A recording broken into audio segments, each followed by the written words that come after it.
cette notion de pénurie, Hershey l'a émise cet été, mais ça n'a jamais été suivi par personne d'autre. C'est sûr que les prix augmentent un petit peu puisque l'approvisionnement en sucre, l'approvisionnement en cacao coûte possiblement plus cher aux entreprises. Mais je ne crois pas qu'il y aura de pénurie de bonbons ou de chocolat pour les enfants, sauf si vous cherchez peut-être une marque ou un modèle en particulier de chocolat. Une pénurie, ben, ça dépend. Si on est à la recherche de produits emballés pour l'Halloween, c'est toujours possible, dépendamment de la demande. Un Halloween qui est post-COVID, psychologiquement, là, alors peut-être que les jeunes vont sortir en plus grand nombre comparativement aux années passées. Pas mal certain que si les gens veulent donner des bonbons, ils vont en donner, mais peut-être pas des chocolats ou des barres de chocolat, parce que le chocolat a augmenté en prix. Si vous êtes parent, vous avez des enfants, gérez les attentes, il va peut-être avoir moins de chocolat dans le sac, là. On a sondé les Québécois et les Canadiens pour réaliser que 86 des gens qui prévoyaient fêter l'Halloween allaient acheter autant, sinon plus, que par les années passées.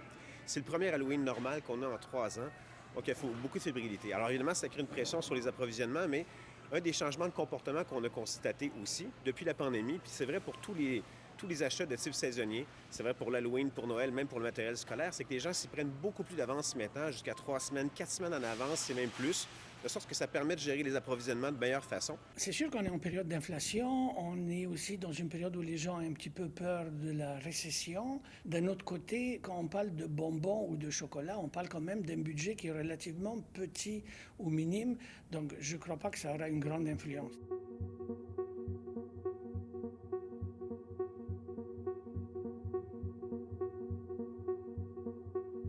En fait, c'est une entreprise qui tentait de diminuer les coûts d'opération parce qu'il faut comprendre que quand on crée une nouvelle ligne et on emballe des produits différemment, on augmente les coûts.